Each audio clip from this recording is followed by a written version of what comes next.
Yeah, I'd like to welcome everybody to the 599 seminar. And today's guest is a very special guest. He's special to me and special to this department. He's a graduate of the department. He graduated here in 1988 with his PhD. Wayne Gombitz, in fact, he was my PhD student, and don't have enough time in this introduction to tell you some really good stories, but hopefully he will tell you some of them. He got his BA in biology from Colby College in Maine, so he's really a Northeasterner from way back, and spent 2 years, so he's got the biology background to begin with. Then he spent 2 years in Harvard Medical School as a technologist, and then he came out to the University of Washington. I'm not sure why he came to Seattle, but maybe he'll tell you. And then got his master's with me in 1985 and his PhD in 1988. And he's been in several companies. He's been a success in each one. I'll tell you something that he's probably not going to tell you. There's a very famous process called the Pegylation process for making microspheres of polylactic glycolic acid. It's used clinically for drug delivery. He invented it. And it was licensed by the company that he invented it with to Roche, was it? Genentech. Genentech for $60 million. Now, you might ask, what did Wayne get out of that? Well, I would guess he got $1 for the patent. I am going to tell you about it a little bit. Okay, great. Well, I don't want to take any more of his time. It's a pleasure to have you here, Wayne, and let's welcome Wayne Gombitz. Thanks, Alan. And thanks for all coming today. I'm surprised you guys are here because I almost stayed outside. It's such a nice day. It's tough to come in and spend a few hours inside. But it's really a great pleasure to come and talk to you today. And it's really nice to come back to my alma mater and tell people, you know, what I've been doing since I graduated.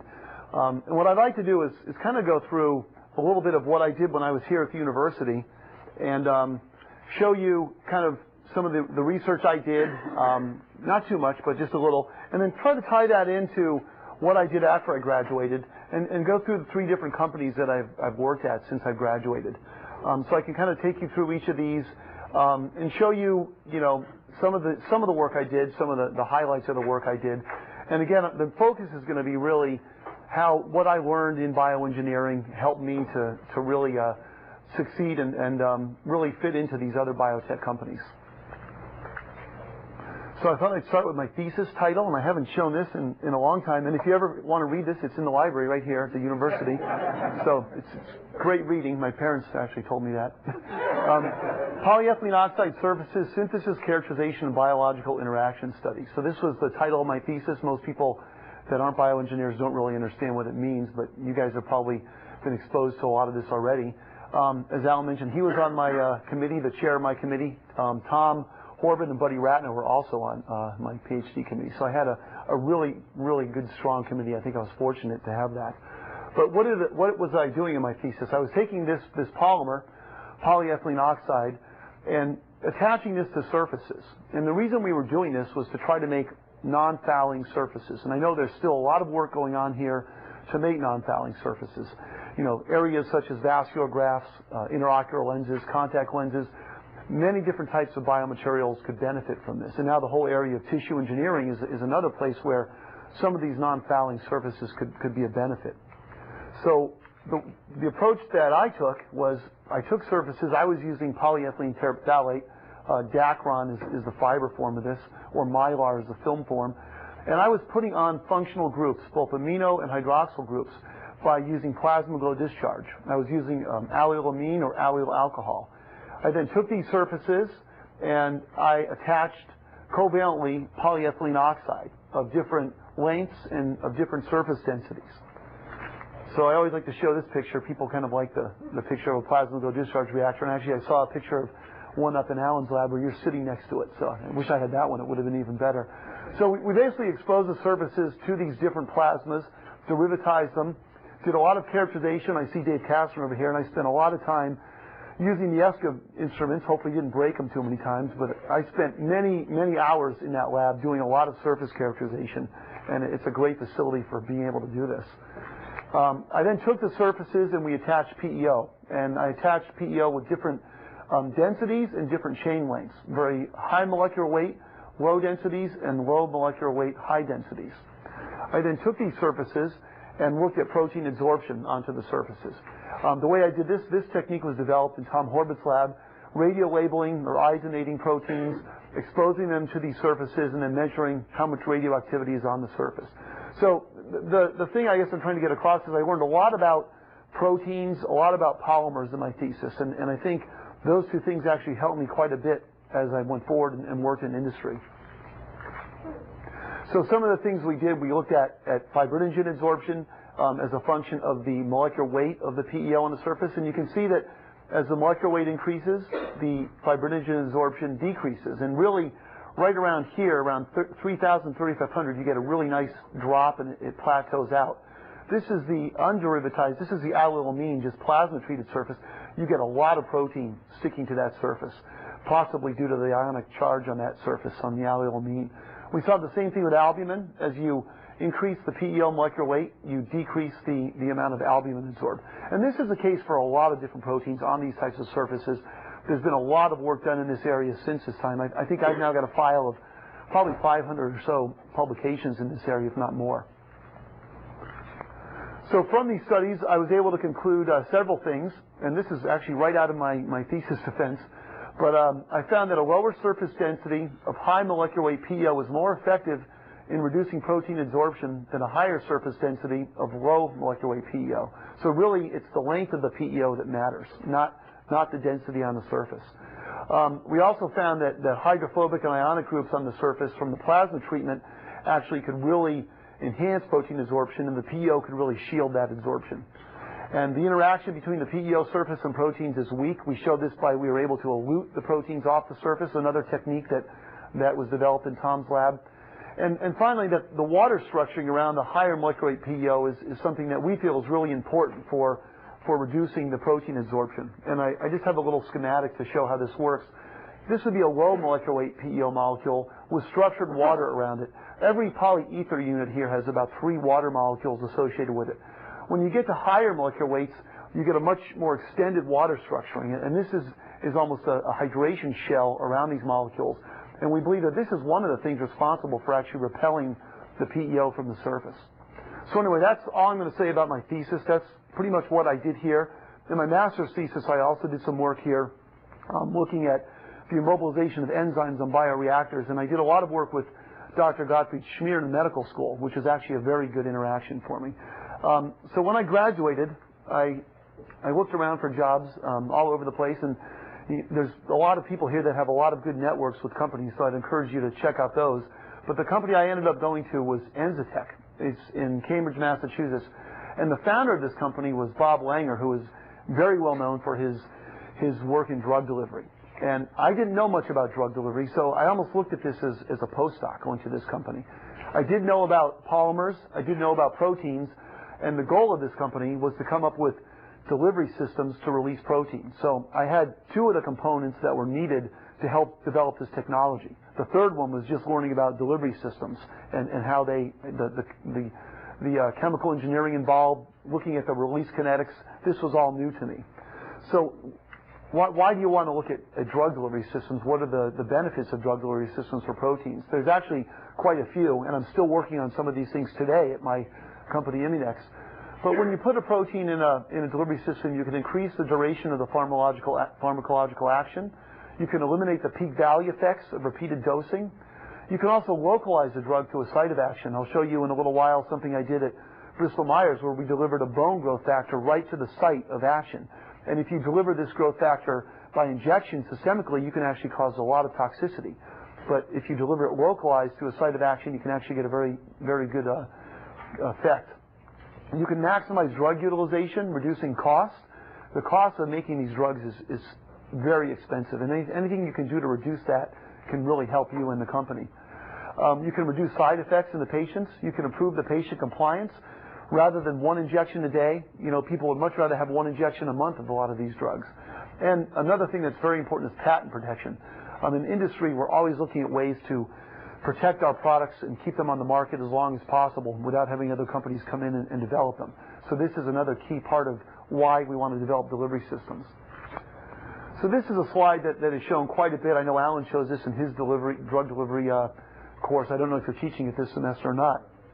But what we're trying to do with these drug delivery systems is get a constant level of drug in the blood over time.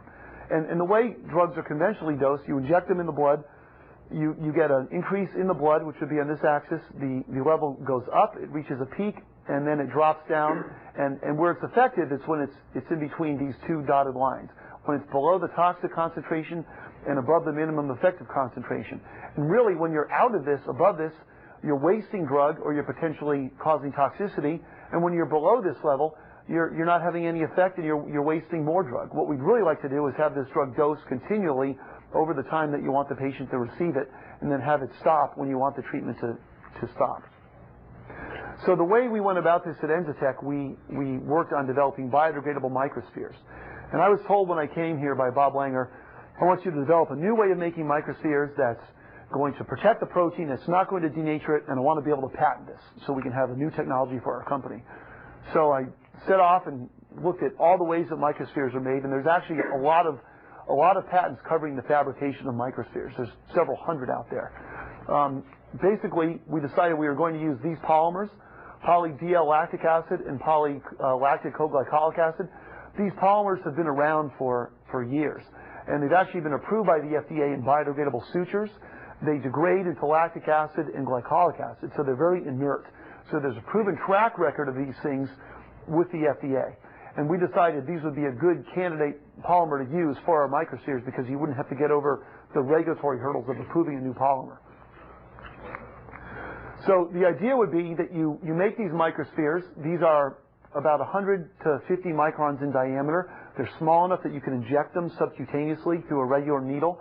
You incorporate the protein in the microspheres, you inject them, and the polymer degrades, and as it degrades, the protein is released over time. So you get a nice continual release of the drug of interest from the microsphere.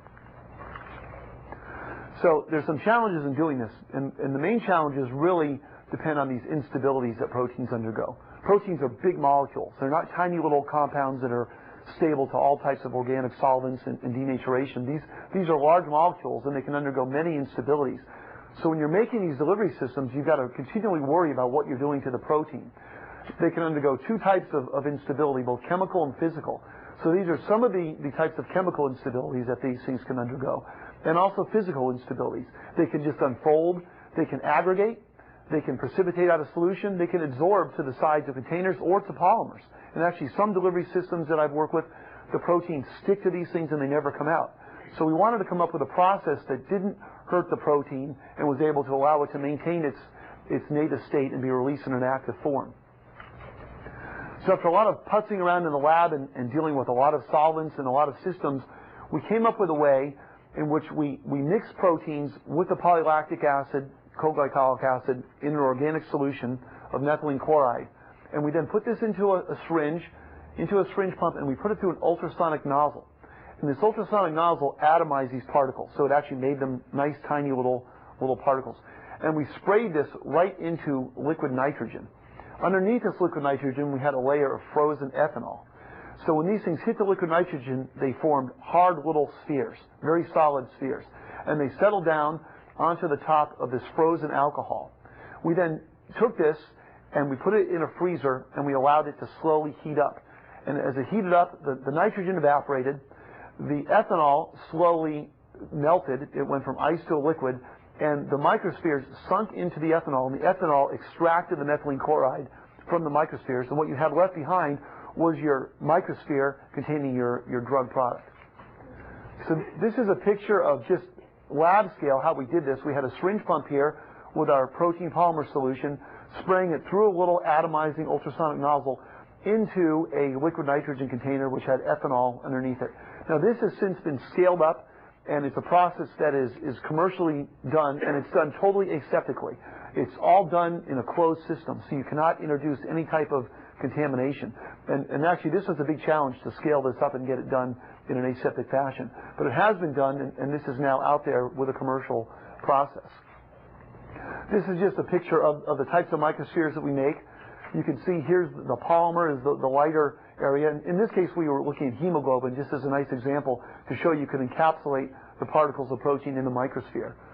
One of the first proteins I worked with was human growth hormone, And we actually showed that you could get very nice release kinetics over a period of time.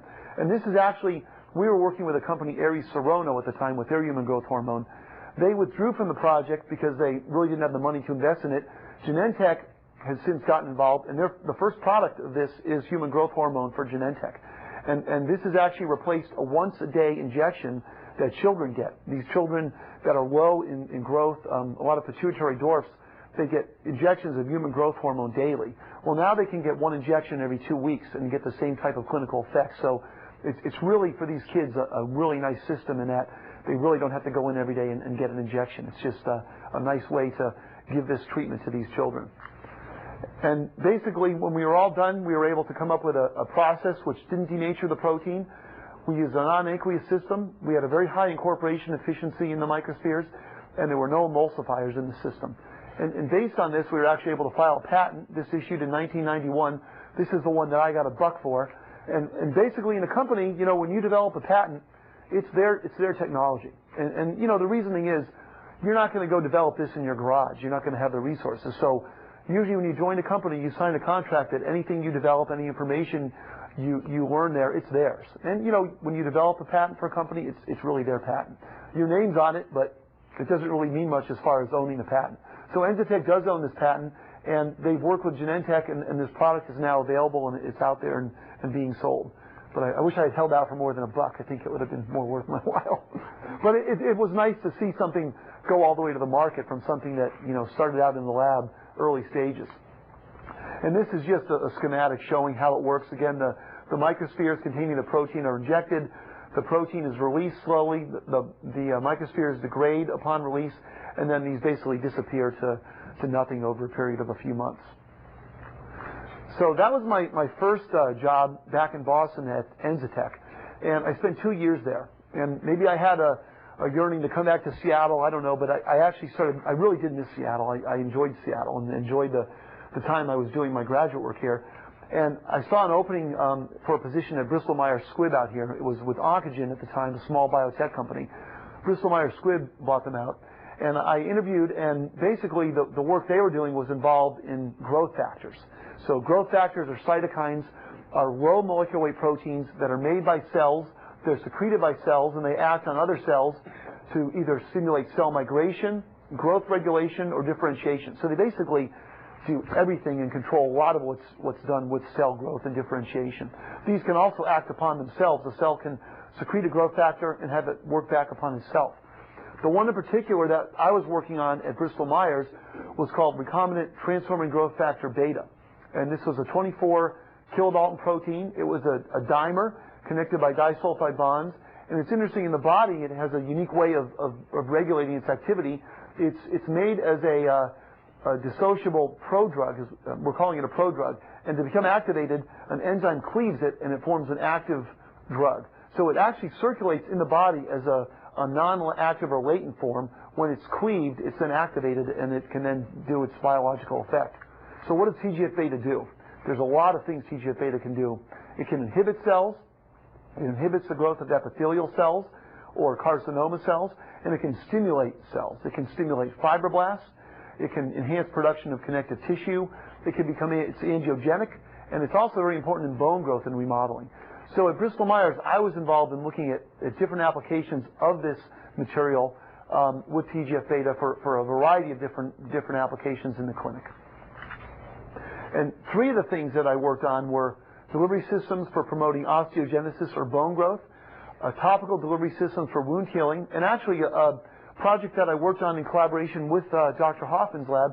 We looked at an oral delivery system of TGF-beta for protecting intestinal stem cells. I'm not going to talk about that, but we actually did publish this data. It's on a poster I saw up in the hallway in your lab still. It's still up there. But I was putting TGF-beta into every delivery system you could think of. I mean, it was a really fun time in my career because I was able to build upon the work at Enzotech, take this growth factor and really explore it in a lot of different areas. So the thing I'm going to focus on today a little bit is how we use it to look at promoting of bone growth. And I like to show this slide because it's actually of my son. And when I moved back to Seattle, he was climbing up in his bunk bed, and he fell out of his bunk bed. And I don't know if you can see, but this is his kneecap. This is his femur. And you can see there's part of his femur there and the other part's right there, and they're not connected. They're kind of like this. And my wife called me up at work and she said, you know, Wayne, Rick fell out of his bunk bed and I think he broke his leg. And I said, well, how do you know it's broken? And she said, well, it's laying up above his head and it's behind his neck. And I mean, it was a really bad compound fracture. And basically got to the hospital, and what they did is they put a pin in his leg and they put him in traction to stretch his leg out so those bones would realign. And he was in traction for 3 weeks. But what happens is in normal bone healing, you get a callus forming around the fracture, and basically it heals up very well. For a normal 3-year-old, this is not a problem. People heal very well. Some people, however, don't heal very well. Postmenopausal women, ages 50 and older, when they break a bone, often they have a big problem with healing. Lots of people in car accidents will get what they call a critical defect in the skull. If you get a defect that's too large in diameter to heal, the bone will not close over, and they have to get metal plates in their head. Another area of bone growth that's interesting is people going in space. Their bone just pretty much starts dissolving because they don't have a load in their bone, and there's a potential for using this growth factor in people in space. But the point I'm trying to make is most kids and a lot of people do heal normally. A lot of people, however, don't heal normally with bone healing. And the area that Bristol was interested in, one of the areas was looking at hip implants. And hip implants, basically, when they put a hip implant into the top of the femur, they'd really like to get the bone to grow into this hip implant. But this often doesn't occur. And it's kind of interesting the way they do these operations. They will drill out a hole in the top of the femur. They'll then shove in a bunch of polymethyl methacrylate, let it polymerize, and then they'll jam this stem in there. You get a lot of heat generated in there. You get a lot of necrosis and a lot of bone dying. And hip implants a lot of times work for several years, and then they'll fail. So the idea at Bristol was to try to use TGF-beta with these hip implants to get the bone to grow more securely into the implant. So we worked with a company that Bristol owned called Zimmer, and they had made a bunch of different titanium implants, different shapes, different lengths, different porosities. And one thing they had come up with that was quite interesting was they made an implant which had kind of a woven titanium mesh, and they coated it with a ceramic coating called hydroxyapatite, HA. And this has a highly negative charge, and they coated this because they felt bone would like to grow into this. Now, this is not an actual implant. This is a system that they use to evaluate in dogs bone growth and bone healing. So this system, actually, they implanted into the femur of dogs, and they could measure the bone growth between the outside of this collar here and the hip implant. So I had an idea of putting TGF-beta onto this implant. TGF-beta has a very positive charge. This coating of hydroxyapatite has a very negative charge. So again, I'm using my protein adsorption ideas and things I learned at UW to help design a system where we could put TGF-beta onto this implant. And we found when we absorbed TGF-beta to this implant in vitro, it bound very well. You could load this with a high amount of TGF-beta. When you put it into a buffer solution, it would slowly release over time, and you could get this to release over several months. So what we did was we coated these with TGF-beta, and we implanted these into dogs. And this is an X-ray showing how they implant these into the top of the femur of the dog. And in every one of these studies, in one femur we would do the TGF-beta coated implant, the other one we would do the non-coated implant. So we did a series of these dog experiments, and after several weeks, we actually let these go in the dog for 8 weeks. And we then would take these animals and sacrifice them, and we would take these implants and cut cross-sections across these implants. And so a cross-section here would look like this. If you take this and cut it, turn it on its side, and we would do both histological and radiographic examination. So you can actually measure how the bone would grow into this implant. So if you look at an X-ray of one of these cross-sections, this is the implant that I showed you, the wire mesh with the HA coating. This is a non-TGF-beta implant. This is the hole and the collar on the implant. You can see it's actually a larger diameter than the implant itself. You don't see a whole lot of bone growth going on in here, okay? Maybe a little bit happening, but not a lot of bone growth. When you look at the TGF-beta implant, you can really see how it stimulated the bone growth to really grow into this implant. So it really seemed to actually do the trick. And it was kind of interesting, the dose of TGF-beta that was used to do this, that we looked at 2 doses, a 120 microgram dose and a 335 microgram dose. The lower dose actually showed more volume fraction of bone growth than the higher fraction. So, in some of these growth factors, you could actually overdose some of these things. So a lot of work went on to try to find the optimal amount of bone growth factor that you put onto the implant. But you can see compared to the control, both of these TGF-beta containing implants did show a significant amount of bone growth that occurred. And histologically, you could look at this. This is a high mag. You can see down here the little pink areas. This is actually new bone cells forming on the fiber of the implant. Actually, new bone growth that's occurring on the implant. And we actually were able to publish a paper on this in the Journal of Bone and Joint Surgery. And I'm not sure where Bristol's going with this product and with Zimmer. I think they actually got into some patent disputes with Genentech over TGF-beta. And I think part of that put an end to their whole TGF-beta project. Like a lot of these areas in biotech, a lot of companies own competing patents on these different proteins. And a lot of times they settle out of court. And in this one, I think they settled out of court where Genentech and Bristol came to some type of agreement. But they are no longer pursuing their TGF-beta program. But for me, it was a great opportunity to work with the growth factor, put it into all types of delivery systems, and actually publish some pretty interesting results. Okay, now I'm going to switch gears to where I'm at today. I basically moved from 10 blocks down the road from Bristol-Myers to Immunex, and I took a job at Immunex about 8 years ago. And my first job at Immunex was director of the drug delivery and formulation group. So I basically, again, was building upon my work at Bristol and brought it to Immunex.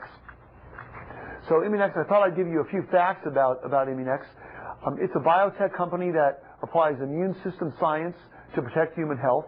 It's traded on the NASDAQ. It was founded in 1981, and it says we have over 1,000 employees. We have actually over 1,500 employees now. So we're growing. It's actually done quite well. We were founded in 81. We actually weren't profitable until 2 years ago. So we went for almost 20 years until we actually made a profit. So it took that long before we finally had a product that we could bring to market that actually allowed us to be profitable. The majority shareholder, it was American Home Products. They used to own 54% of us. They've since sold some of our stock, and now they're not a majority shareholder, so we're actually much more independent. They own about 48%. So this means that basically they can't tell us how to run our budget, which we're pretty happy about, and we have much more autonomy as a company. We're actually located in downtown Seattle. The ferry terminal will be right over here to the left. We're right on Western Ave. This building, we have a lot of our corporate headquarters in this building. We also have a manufacturing facility in Bothell, and this is an old slide because now right here we have a new product development facility that just opened up about 3 months ago. And this is a facility which has about 80 people in it, just focused on doing development work for biopharmaceutical production. I've got a group of about 15 scientists in this facility that I'm now staffing a lab where we're going to be doing a lot of protein analytical characterization. But this is our manufacturing facility. We actually also are building a facility in Rhode Island to make a drug, Enbrel, which is our main product. We are making it in Germany. They can't make enough of this to meet the market needs, so we are opening a facility, hopefully in Rhode Island, in the next year or so to make Enbrel. But the products that we do make, Enbrel or TNF receptor, this was approved 2 years ago for the treatment of rheumatoid arthritis. This is our main product. We also had a product approved about 10 years ago, Leukein or GM-CSF. This is a good product. It doesn't have as many sales, dollar figures of sales as Enbrel. It does do well. It's used for chemotherapy patients, and actually it is a good product.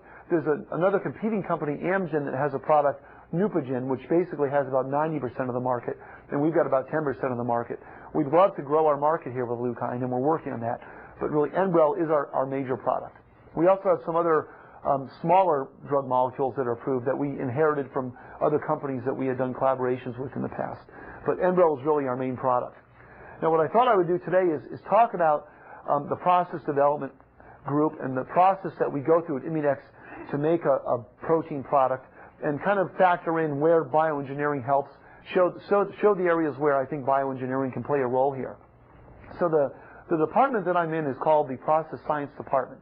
And basically within this big department, we develop the cell lines, we develop cell culture conditions for the cells to produce the protein. We have a group that does purification.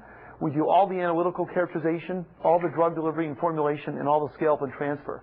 So I like to feel like this is the most important group in the company because, one, it's nice to be in that group, and two, it's really in between research and manufacturing. We're the link that takes the protein from research, the new things they discover. We're the group that has to take that molecule, scale it up, make it feasible to make it on a large scale, and then hand it over to manufacturing. So it's really a pretty critical group to the company, which is why they built this new facility for us.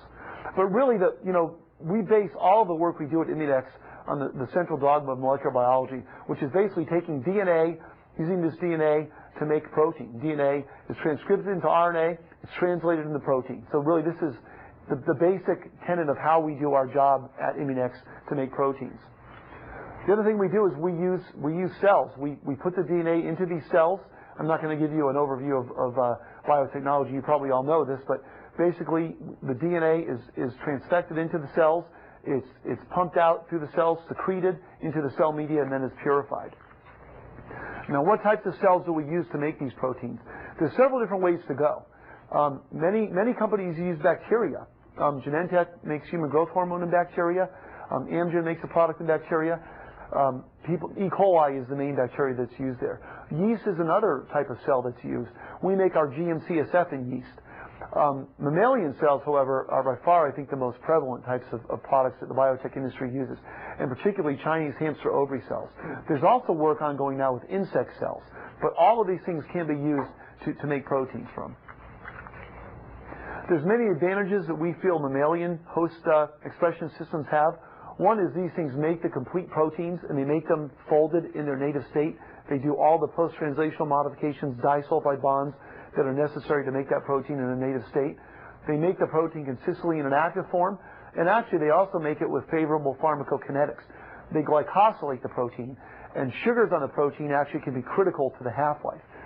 Cells like E. coli and bacteria do not put sugars on protein, so an E. coli cell, or even a yeast-produced cell, which doesn't make sugars like human cells, can be cleared much more rapidly. So why do we use CHO cells? One, they're produced in a functional form. CHO cells secrete the product. We don't have to lyse the cells to get the product out. They glycosylate the protein, as I mentioned. We can actually scale CHO cells up to large-scale manufacturing. We like to use these in a suspension type of system, and they're actually a very stable system.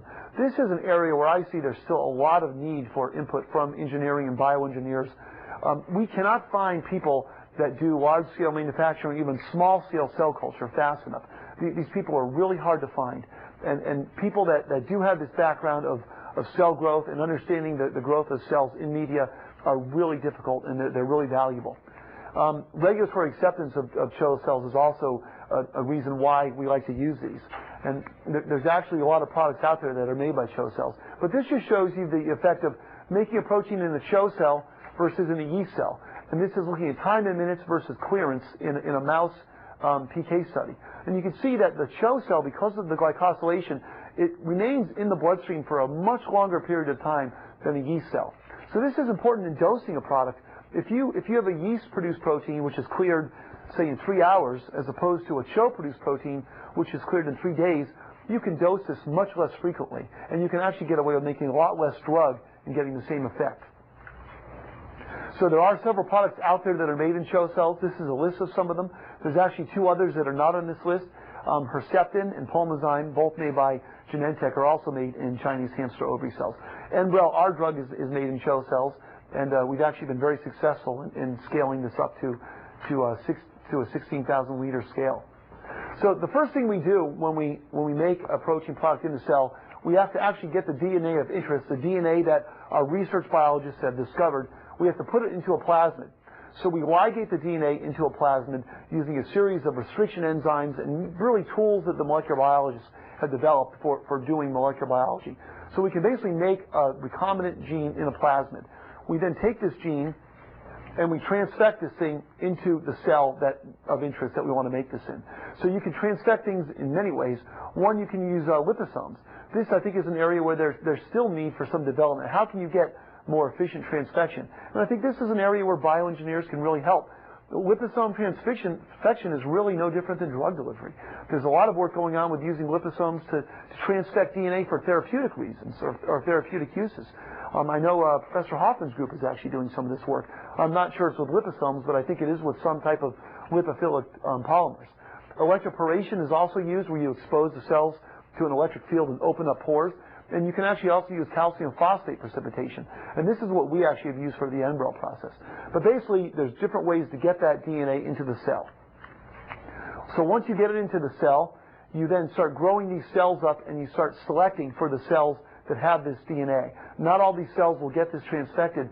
So basically, you have certain selection media which you can actually select out the cells that you want with your DNA. And it's done by putting certain certain other types of pieces of DNA on the plasmid that actually are selective to grow in certain growth media.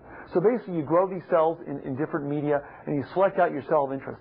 And this process actually can take many months to do. It's very tedious and very time-consuming, and it's probably one of the most time-consuming parts of developing these products.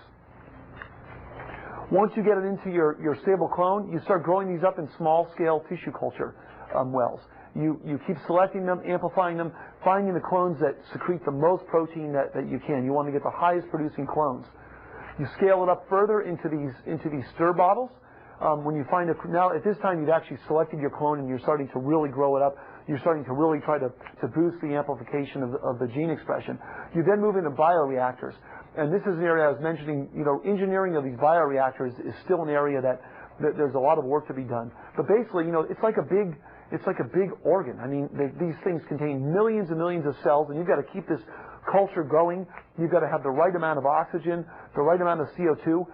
There's a big area now trying to get media that really it's selective to find media that allows these cells to grow as well as they can. People still don't know all the requirements of these cells for growth in a bioreactor. They know they need growth factors. They need things like insulin growth factor. We know we can get them to grow great if we throw in serum, but the FDA is really wanting us to move away from serum. There's a lot of problems with animal-derived products, things like BSE that could be potentially in animal products. So they're trying to get a totally animal-free growth media, and a lot of work is ongoing. We have a whole group just working on development of those types of things. So we scale these up further into larger tanks, and if you're successful, you actually will go up, if the product's successful, will go up to like a 12,500 liter bioreactor stage. And with NREL, it was successful.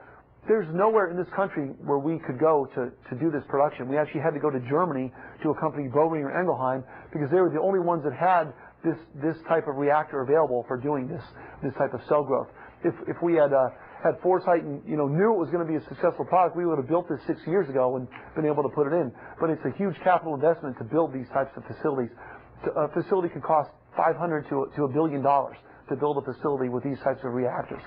So what we did is we went over to Germany and we used their production systems, and we now make NREL over in Germany in these large reactors. They're 12,500 liter scale. It's a totally computer-controlled environment. We control all of these things: pH, temperature, O2, CO2, the nutrition of the cells, waste removal. It's just a constant monitoring of this process. And we like to look at it, as I said, as like a large organ. I mean, it's a big, it's billions of cells growing there making your product. And little things can influence these cells, and they can crash. Their viability can just tank. A lot of times when you're developing the process, you don't know why that happens. But that's part of the challenge of developing these cell lines and these processes is to understanding what makes these cells grow and how they work. So the next part of developing the process, we got the cell producing a bunch of stuff in what we call our media or cell soup. The next stage is to purify your protein of interest out of that big milieu of proteins. Cells not only make the protein you want, they make hundreds of other proteins. And you need ways of getting the protein that you want out of the hundreds of other proteins. So we use a lot of techniques. Selective precipitation is one. Chromatography is really the workhorse of our purification group. And they basically use a lot of different types of chromatography media to separate out your cell of interest. So you can do separations based on charge, hydrophobicity, size, affinity. And again, these are areas where I think, in bioengineering, you can learn a lot about proteins and their characteristics and how they behave. And a lot of this, I think, can apply to how you develop purification processes. Again, there's a lot of need for good engineers and good scientists in this area, especially people developing and scaling up this type of stuff. You can develop things in a tiny scale column.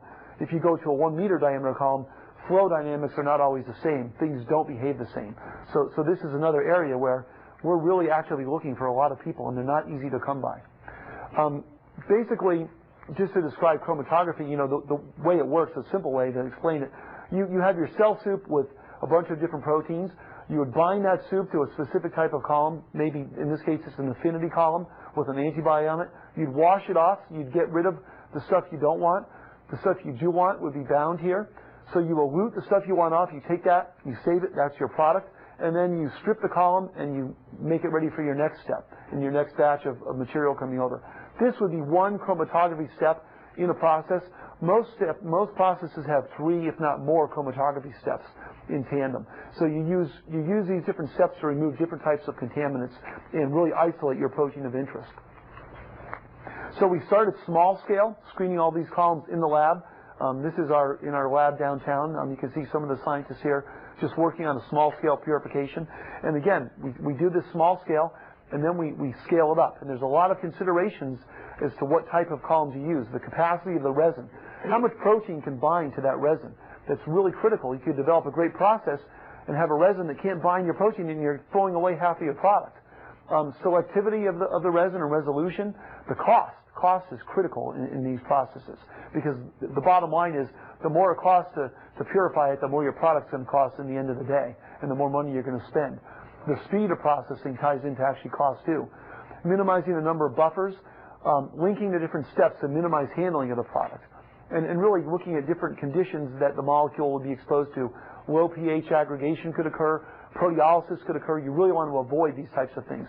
Sometimes you have a product with a trace level of protease. You can expose it to a certain pH and that protease becomes active. All of a sudden your product is clipped and gone. So you really have to understand what your product is, and you also have to understand what the contaminants are in there so you know how to get rid of them. So there's a lot of challenges associated with scale-up, and I said we're building a new facility out in Bothell. This was it about 6 months ago under construction, and it's now open, and it's a really nice state-of-the-art development facility. But scaling up, of this purification, there's a lot of challenges. The volumes that you're dealing with, mass transfer, doing this aseptically, and time and equipment are all factors that come into scale-up. And these are all things where I think bioengineers can really help play a role. So just to end up, I'm going to talk a little bit about the group I'm responsible for specifically. And really, the group I have has several different functions. It's called Analytical Chemistry and Formulation. But what we do in this group, we develop analytical methods. We do a lot of protein characterization, lots of chromatography. We run lots of SGS page gels. Mass spec is a tool that we're now using quite a bit. This is actually a tool in this industry which in the last 5 years the use has grown amazing. And the things you can do with mass spec are incredible. Some of the detailed things you can look into with modifications of your protein. We also do a lot of work with carbohydrate analysis. And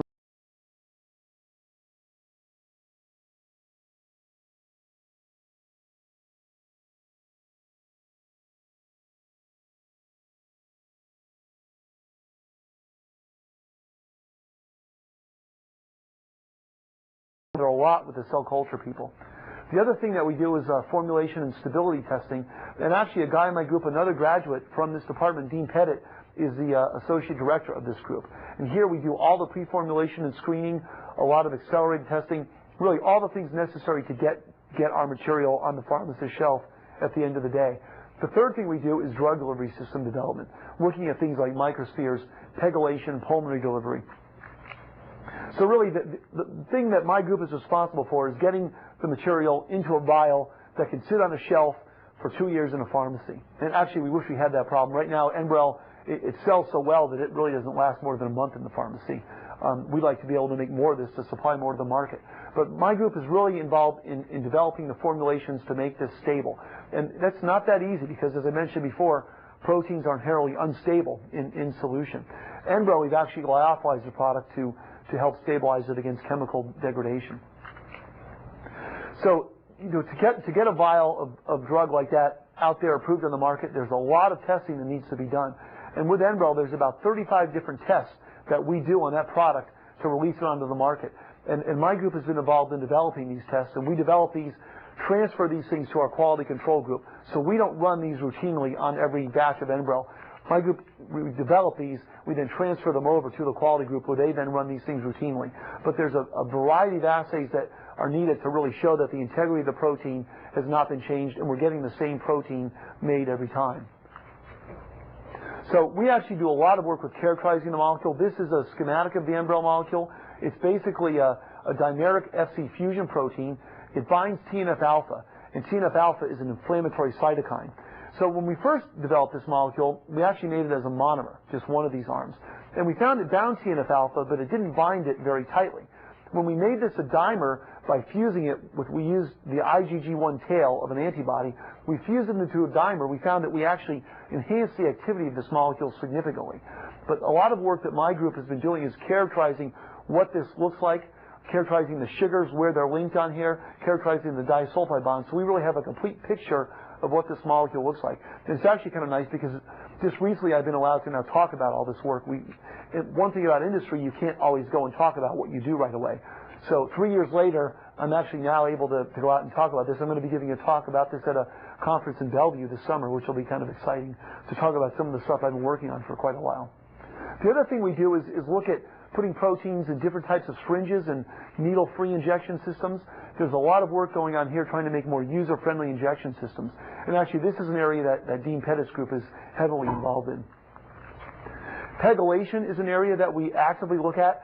And this is kind of interesting because it kind of ties back to my initial work here at the university, putting PEO on surfaces. We're now putting PEO on proteins. And, you know, I know the PEG chemistry, and it's really not too far of a stretch to derivatize the molecule and put it onto proteins. But we are actively doing pegylation of proteins as a way to increase the half-life and actually reduce the immunogenicity of the proteins. And we've got an active program where we look at protein pegylation.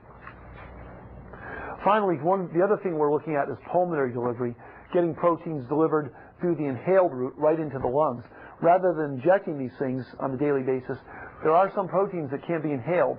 And basically, if you can get these proteins into the alveoli of the lungs, they can pass across the epithelia into the capillaries of the lung and be delivered systemically. And there's a company, Pfizer, working together with Inhale, that is now working on phase 3 trials trying to get approval of insulin delivered through the pulmonary route. And basically, the technology involved here is using they call this their inhaler device. Basically, it's a device which expands into a chamber on top. They make powders out of the drug, small 1 to 5 micron diameter powders that are aerosolized in this chamber and then inhaled into the patient's lung, where they go into the deep lung, into the alveoli, and can be delivered across into the circulation. So I think there's a lot of promise for this, and we're actually looking at this technology with some of our other molecules. So last few slides to conclude. I think the biotech industry is alive and well. Immunex has actually been doing quite well, and hopefully there'll be more products coming along with approval that will continue to keep this industry growing. And I think in Seattle it's actually doing quite well. There's quite a few biotech companies here. There's many scientific disciplines represented in the different sectors of this industry, through basic research right through manufacturing. And I think there's areas where bioengineers can actually be involved in all of these things. And just to show you, I'm not joking about this, we do have some people at Immunex that did come out of bioengineering. One, myself, Dean Pettit, who I mentioned, is the Associate Director of Drug Delivery. Kathy Leach, who we hired, I think, a year and a half ago. She's a scientist in our drug delivery group. And we now have a postdoc, Allison Pianchi, who joined us just this year. And she's in the cell sciences group. So with that, I'll finish, and hopefully you've got a good feeling for what I did here, what I've been doing in my career, and hopefully have a sense of where bioengineers can fit into the industry. Thanks.